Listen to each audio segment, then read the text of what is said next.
Hi guys, in today's video I'm going to be showing you everything you need to know about setting up and configuring motion controls in Plants vs Zombies Battle for Neighborville Complete Edition. This is one of the new features in the Nintendo Switch version of the game. It's very straightforward to set up, but there's quite a number of different options that allow you to customize the motion controls to your liking, so I'll be going through each option and explaining what they do. By default, motion controls are disabled. To enable them, all you need to do is bring up the menu by hitting the plus button on your controller, and by using the right bumper, go over to the settings tab, click controls, and the first option you will see is motion controls. The default option is off, and you have one of three other options to choose from. We have always on, aiming only, and looking only. You'll notice once you select one of these options, a bunch of other settings will appear.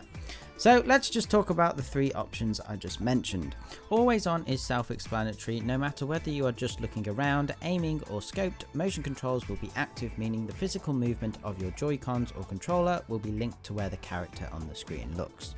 Aiming only means that when you are just looking around normally, it will be tied to your right thumbstick, but when you aim down sights or ADS, motion controls will take over.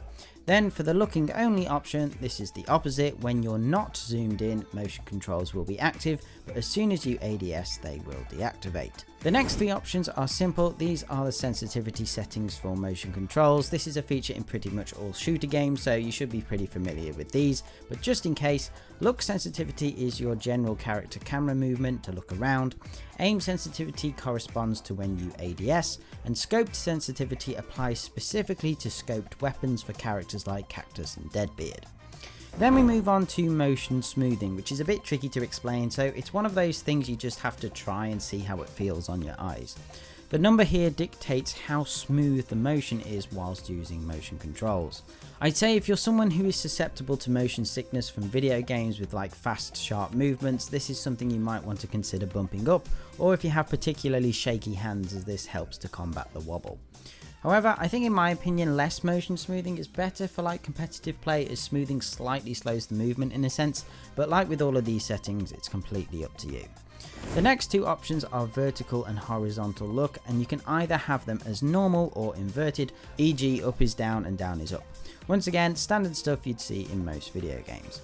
The final option is motion axis, and this one probably has the biggest effect on motion controls, as this affects the physical movement you need to do to look left and right. Neither option affects the up and down motion. Unless you have set the vertical look to be inverted, up will always be up and down will always be down. We'll start off with yow, as this is probably what most people will use. So with this option selected, to look left you point your Joy-Con to the left, and to look right you point your Joy-Con to the right. Simple. Roll, on the other hand, is affected by the angle in which the Joy-Con is tilted. So to look left you have to roll or twist your wrist to the left, and vice versa for the right. Now this does work for both the Joy-Cons and the official Nintendo Switch Pro controller. However, I wouldn't recommend using motion controls with the Pro controller in a shooter game. I think it would make more sense to use that in like a racing game such as Mario Kart, but again, you gotta do what works for you. So that's it for the options. I hope you found this useful. I guess just the final important thing to say is that I would recommend putting motion controls on the settings you think work best for you, then jump into some multiplayer and you can adjust accordingly as you go. I know there'll be a lot of new players jumping into BFN, so if you were struggling with setting up motion controls, hopefully this guide has helped you out. Anyway, that's it for me. As always, don't forget to hit that subscribe button, turn on notifications, and if you do want to support the channel further, check out my Patreon page by clicking on screen now or through the link in the description. But other than that, I will see you in the next one. Okay, thanks guys, bye.